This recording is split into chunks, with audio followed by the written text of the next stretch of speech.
नमस्कार दोस्तों, एक बार फिर से स्वागत है मेरे YouTube चैनल ऑनलाइन स्टडी.in में। आज हम पढ़ेंगे एक चैप्टर फायरहाइमर और इसके लेखक हैं केकी एन दारूवाला। तो चलिए दोस्तों, फर्स्ट ऑफ ऑल हम पढ़ते हैं इस परिचय को। केकी एन दारूवाला, इनका जन्म जो है 1937 में हुआ था। मृत्यु नहीं दिया है क्योंकि हो सकता है कि इनके मृत्यु के पहले ही ये बुक छपी हो, इसलिए इनका मृत्यु नहीं दिया।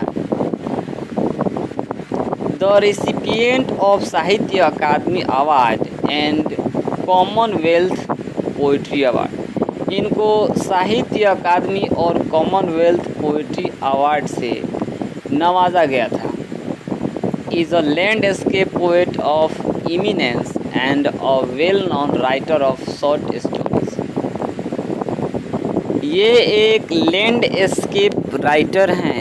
लैंडस्केप का मतलब हुआ कि पृथ्वी की सुंदरता को दिखाना, प्रकृति की सुंदरता को दिखाना, जैसे पहाड़, पठार, मैदान। और ये एक शॉर्ट स्टोरी राइटर भी हैं, लघु कथा लेखक भी हैं। His poetry is in his own words और totally impressionistic recording of subjective responses। एक बार और रिपीट करते हैं। His poetry is his own words।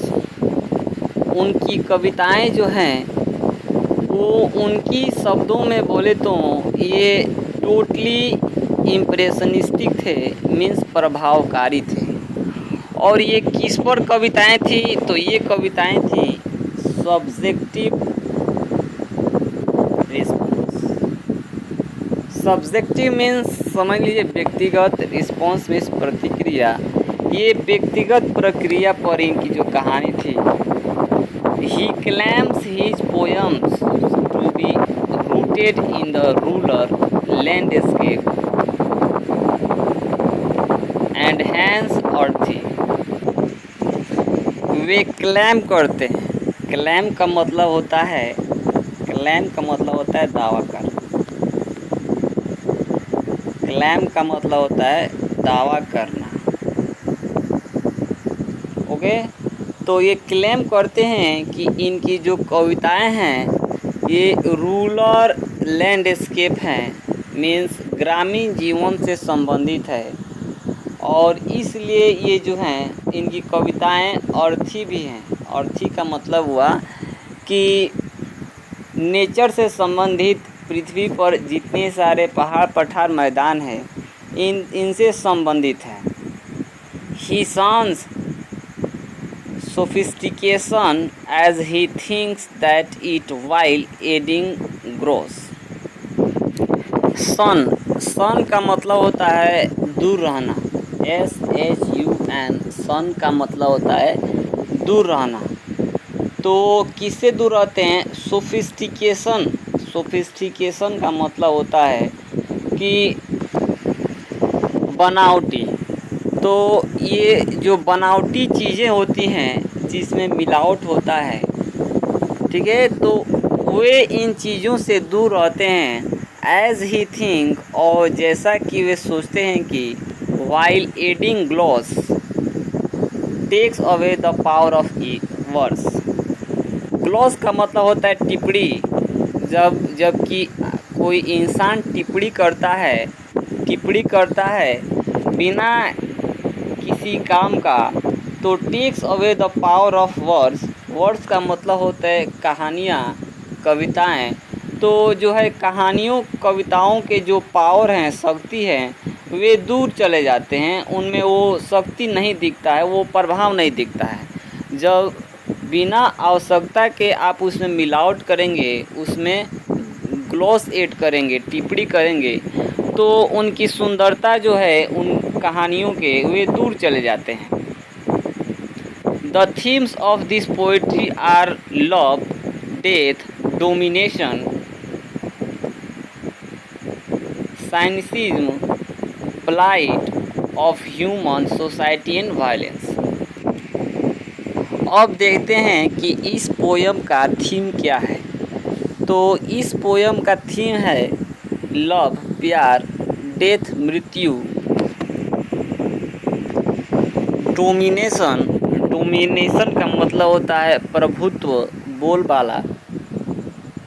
साइनिसिज्म, साइनिसिज्म का मतलब होता है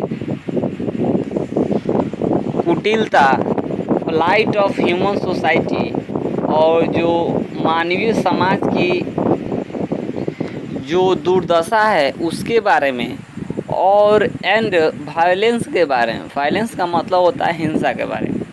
ही writes with intensity and vigour involve in poetic creation. इसका मतलब ये हुआ कि वे पूरे इंटेंसिटी के साथ, पूरे तीव्रता और जोश के साथ काव्य रचना में इन्वॉल्व हैं, शामिल थे। Since he had been in police service, और वे पुलिस सर्विस में भी थे। इसलिए जो है उनकी कविताओं से हम वायलेंस को अवॉइड नहीं कर सकते हैं। His important volumes of words, उनकी कविताओं के कुछ संग्रह इस तरीके से हैं। अंडर ओरियन ऑपरेशन जो पब्लिश हुआ था अप्रैल 1971 में, और ग्रोसिंग ऑफ रिवर्स ये पब्लिश हुआ था 1976 में। तो चलिए अब स्टार्टअप करते हैं इस कविता को। बर्निंग घाट का मतलब होता है कि जहाँ पर लाशों को जलाया जाता है वो बर्निंग घाट होता है।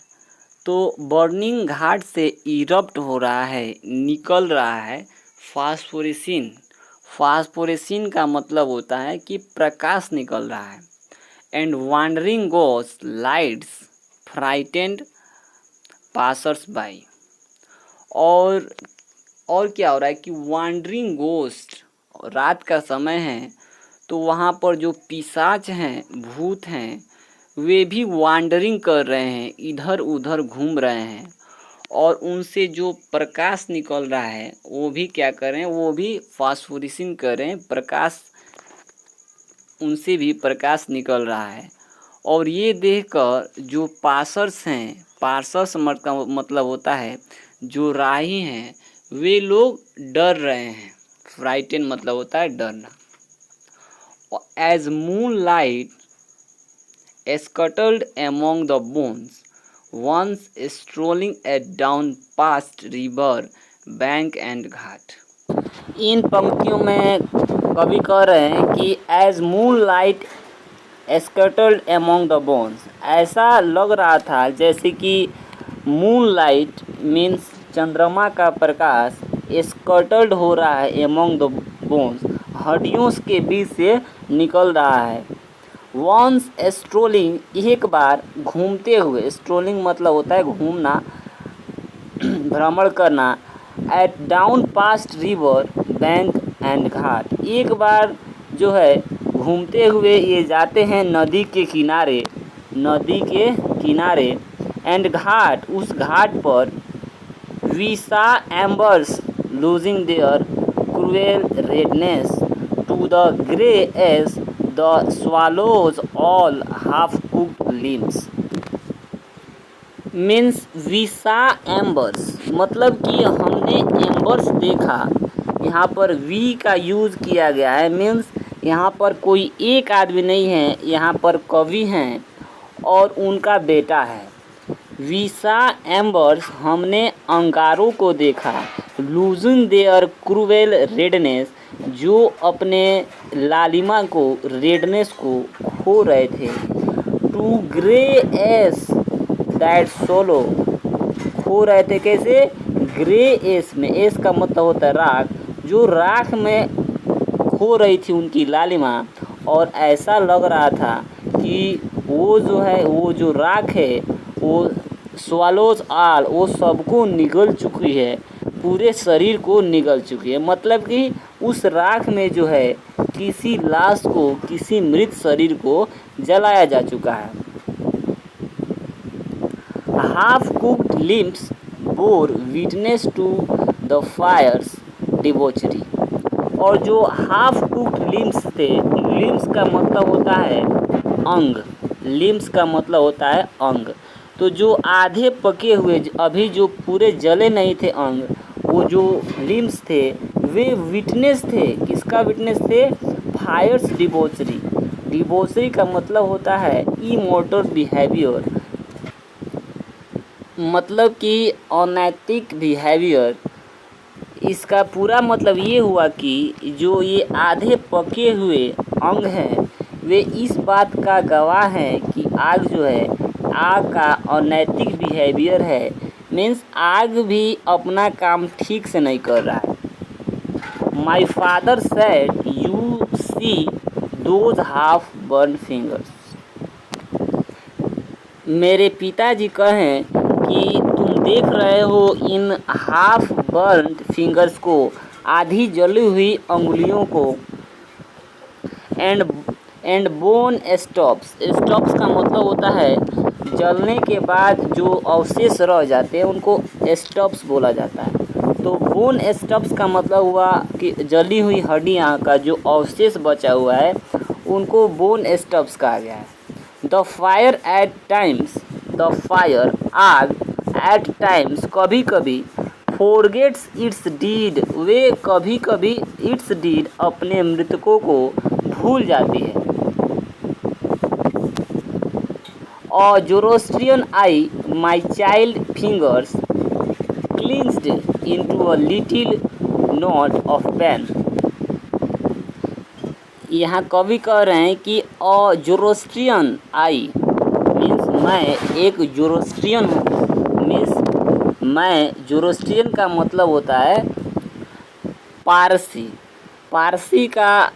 पारसी एक धर्म समुदाय होता है, आप देख सकते हैं फोटो में। तो कवि एक पारसी थे, बोल रहे हैं कि माई चाइल्ड, मैं बच्चा था, फिंगर्स क्लीन्स, मैं अपने उंगलियों को बांध लिया, into a little knot of pain, और मुझे थोड़ा दर्द भी हुआ था। आई शोर टू सेव फायर, और मैंने जो शोर किया, मैंने प्रण लिया कि मैं सेव करूँगा फायर को, आग को मैं बचाऊँगा। From the scene of forgetfulness, मैं आग को बचाऊँगा उसको पाप से, कि इस आग का पाप क्या है कि आग जो है मृतकों को जलाती तो है, लेकिन कभी कभी ये क्या करती है कि मृतकों को भूल जाती है और जो लाश हैं वो अधपके रह जाते हैं। तो ये जो पाप है आग का, मैं उसको इस पाप से बचाऊंगा। I never forget and 20 years since as I consigned my firstborn to the flames। It never forgot, यह भुलाया नहीं जा सकता। एंड 20 years since, 20 वर्ष बीत गए, ये भुलाया नहीं जा सकता। 20 वर्ष बीत गए। एज आई कंजाइंड, कंजाइन का मतलब होता है सेंट ऑफ, ले जाना, मैं ले गया my firstborn to the flame, मैं अपने पहले बेटे को ले गया फ्लेम। फ्लेम का मतलब होता है आग की लपटें, आग की लपटों में ले गया। मीन्स मैं अपने पहले बच्चे को ले गया जलाने के लिए। ठीक है, क्योंकि कवि जो है ये पारसी हैं, तो और पारसी लोग में जो पारसी लोग होते हैं वे आग की पूजा करते हैं। ठीक है, और इसलिए वो जो हैं आग में मृतकों को नहीं जलाते हैं। लेकिन 20 वर्ष बीत गए, कवि को ये मजबूरन अपने बेटे को आग में जलाना पड़ा। क्यों? Because the nearest tower of silence was 1000 miles। The firm hymen said to me, you stand for you। क्योंकि जो नियरेस्ट टावर ऑफ साइलेंस था, नियरेस्ट मतलब जो सबसे नज़दीक वाला टावर ऑफ साइलेंस था। टावर ऑफ साइलेंस का मतलब हुआ कि पादरी लोग मृत शरीर को जहाँ पर दफनाते हैं, उसका जो क्रियाक्रम होता है करते हैं, जैसे भी करें या ताबूत में बंद कर कर रख देते हैं, तो वो उसे कहते हैं टावर ऑफ साइलेंस। तो tower of silence was 1000 miles, हज़ारों मील दूर था।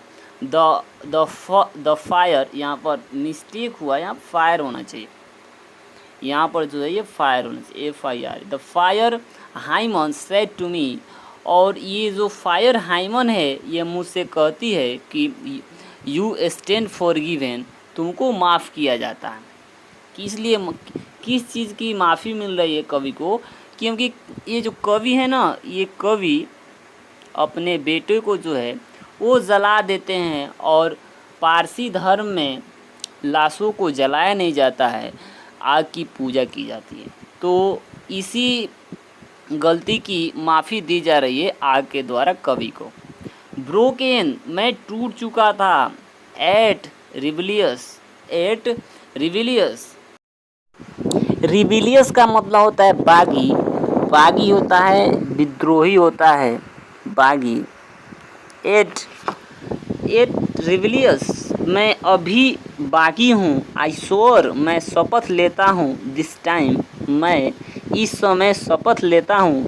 To save it from the sin of forgiving, मैं शपथ लेता हूँ कि मैं आग की ये जो पाप है, आग का और कौन सा पाप है कि आग लोगों को क्षमा कर देती है।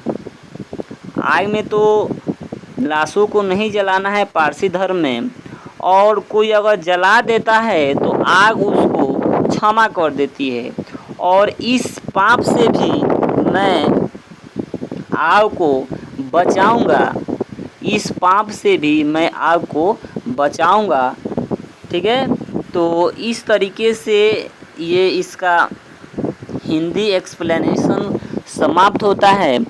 कमेंट में बताएंगे आपको वीडियो कैसा लगा, और चैनल पर नए हैं तो चैनल को सब्सक्राइब करें, और साथ में आप हमारे टेलीग्राम चैनल से भी जुड़ सकते हैं to get important notes in PDF। तो